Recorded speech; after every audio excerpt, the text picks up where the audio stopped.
tradition this day and age to read any good news on the newspaper page. And love and tradition of the grand design, some people say it's even harder to find. Well, then there must be some magic clue inside these gentle walls, 'cause all I see is a tower of dreams, real love bursting out of every scene.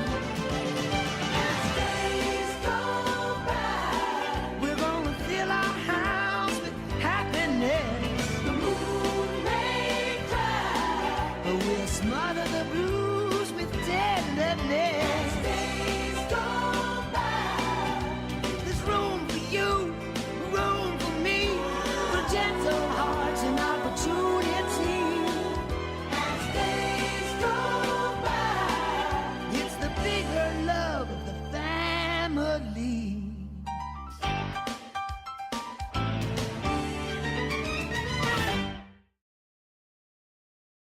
Hello everyone, I'm Alex Lee. And I'm Carly Hopshaw. Welcome to this week's episode of WACS News. The fall play produced How the West Was Done on November 17th, 18th, and 19th.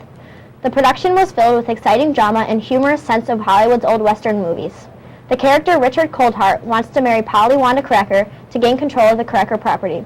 Various conflicts cause tensions to rise in low humidity chasm. The fall play was overall a huge success. We are looking forward to the musical coming up in February. Key Club here at Alden High School is hosting their annual Toys for Tots and Teens campaign. Students have been asked to bring an unwrapped toy for a child or teenager that will be donated and given to local Alden families who may need extra help this holiday season. Toys for Tots and Teens campaign will run for a few more weeks. Students, be sure to bring your donations and drop them off in the barrel in the main lobby. On Tuesday, November 22nd, the kindergarten students hosted a Thanksgiving feast. Students learned about the origins of the holiday while also having some holiday snacks. The kindergarten students seemed to really enjoy themselves. The event was a perfect combination of learning and fun. The Alden High School Athletic Association has been hosting its annual volleyball tournament. Teams sign up for the event in the gym and pay a small fee in order to participate. Last year, the teacher team was undefeated. This year, many students wanted to take on the challenge of playing the teacher team. The volleyball tournament has definitely had a positive effect on the high school students. WACS News will be covering any other Athletic Association sporting events throughout this year. Be sure to stay tuned. The Alden High School Art Club created some interesting and large sculptures at their last meeting. The students worked together to make their incredible pieces of art that are going to be displayed around the school. WACS News was able to learn more about what they were doing and how successful the event was. Hi, I'm Brady Persudi from WACS News. On November 17th, Art Club got together and created another spectacular project. I was able to sit down with the students to get more about it.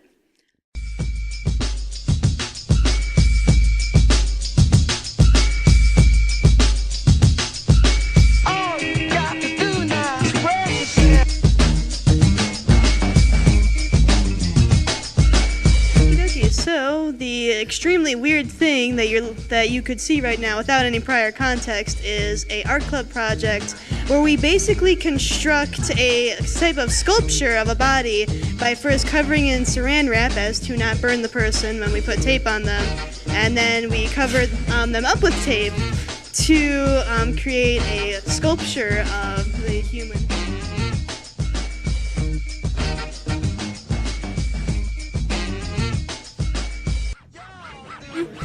Hi, I'm Mia Zielinski. I'm in 9th grade and I'm an art club representative and I'm being a model for like tape sculptures basically.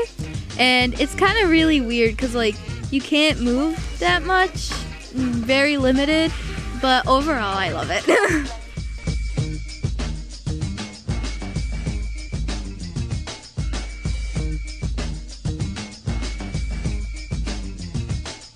I'm McKenna Walter, and I am modeling for the library, and personally, I feel great. I'm pumped for this to go into the library. Everybody's going to see it.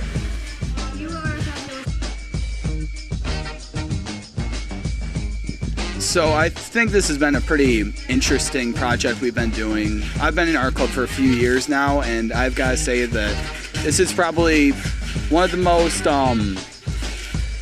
difficult but fun projects we've had so far. It's not like most people would see, not something like that we would normally use, especially using tape and saran wrap to make a sculpture. It's very interesting.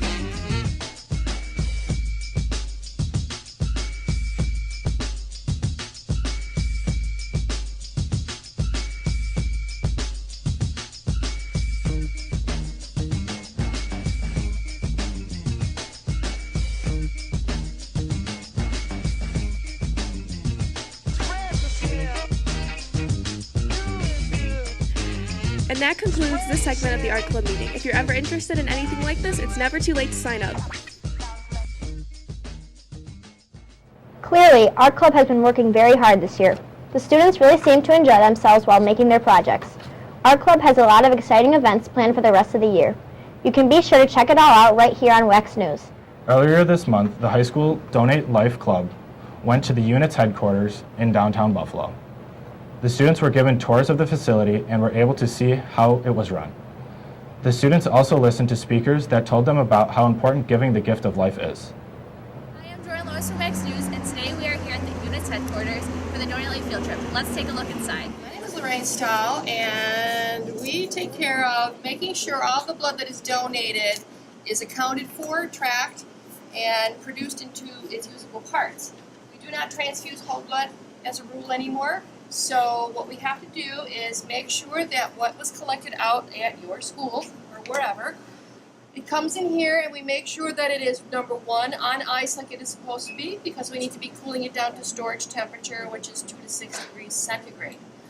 So they're packed on ice. We have to make sure that they're packed on ice properly.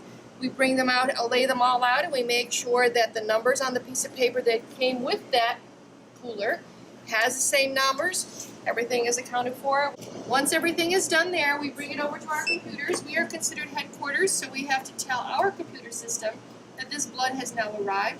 We have no patient information attached to it. We bring it here, scan it in, we weigh it, make sure that it fits the guidelines, and after it does that, we accept it into the system, we bring everything here, and depending on what we're going to create out of it, we put the proper labels on it this time.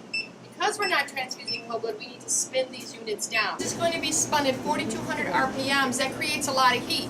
So in order to keep the blood cool, these are refrigerated centrifuges, which you can see the temperature here at 3 degrees. So they all spin for 7 or 7.5 minutes. They are going to pack the red cells down to the bottom because they are heaviest. They have the hemoglobin, they have the iron in them. So they will settle down to the bottom. We will have a thin layer of white cells, platelets on top of that, and a whole lot of plasma. My favorite part of the field trip so far was going down to the blood lab and seeing how the blood was sorted and how they store it. My favorite part about the Donate Life field trip was learning about how to be an organ donor. My favorite part of the field trip was looking at samples of stuff. My favorite part of the Donate Life Club field trip was learning all the different requirements that you need to go through before becoming a donor. Okay, our favorite part of the Donate Life field trip was getting to wear Andrew's Army t-shirts at units.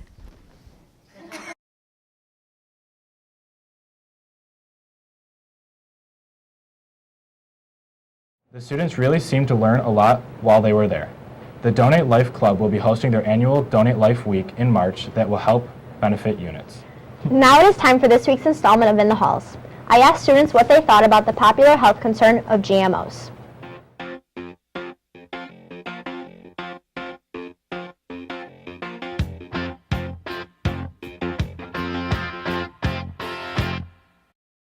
So with today's health, a lot of people are trying to avoid GMOs, but do they actually know what it is? For this week's installment of In the Halls, we are going to find out. So do you personally try to avoid GMOs in your everyday diet? Yes. Can you tell me what it is? Growth hormones? No, good try. Thanks for playing. So do you personally try to avoid GMOs in your everyday diet? I don't care. Okay, thanks. Right. So do you personally try to avoid GMOs in your everyday diet? What are GMOs? GMOs are a plant, animal, or microorganism that make up a modified using gene splicing. Yes, I would. I believe in good kill as far as animals go, and that's not good in my opinion. All right, thank you. Do you try and avoid GMOs in your everyday diet? What are GMOs? GMOs are a plant, animal, microorganism, or an organism whose genetic makeup has been modified using gene splicing. Yes. Thank you. Try and avoid GMOs in your everyday diet. Completely. Why? What is it? GMOs? Yeah. Generally motorized organization. Okay, thank you. Do you try and personally avoid GMOs in your everyday diet? Why? What is it? I don't know. I just want to stay healthy. Okay, thank you. Do you try and personally avoid GMOs in your everyday diet? No. Okay. Whatever. All right, thanks. Do you try and avoid GMOs in your everyday diet? Mo's? GMOs. Sure. Do you personally try and avoid GMOs in your everyday diet? No. What is a GMO? Something in food. Okay, thanks. All right. Do you personally try to avoid GMOs in your everyday diet? If I knew what GMOs are, I would probably avoid them. Okay, thank you. Do you personally try to avoid GMOs in your everyday diet? I actually do, yes. Tell me what a GMO is. A genetically modified organism. Do you personally try to avoid GMOs in your everyday diet? No. What is a GMO? A genetically modified organism or something like that? Yes, thank you. Do you personally try to avoid GMOs in your everyday diet? Not at all. What is a GMO? No idea. Okay, it is a genetically modified organism. Thank you. Do you personally try to avoid GMOs in your everyday diet? No. What is a GMO? I did know this, but I can't think of it now under pressure. A genetically modified organism. That's right. Thank you. Do you personally try to avoid a GMO in your everyday diet? No. What is a GMO? Something that's not good. A genetically modified organism. Clearly, students don't seem to know much about GMOs. That just about wraps up today's broadcast. Be sure to stay updated with WACS News by following us on Facebook, Twitter, and Snapchat by searching WACS News. Also, be sure to subscribe to our YouTube channel by searching WACS Network. From all of us here in the studio, I'm Alex Lee. And I'm Carly Hopsha. Have a happy Thanksgiving.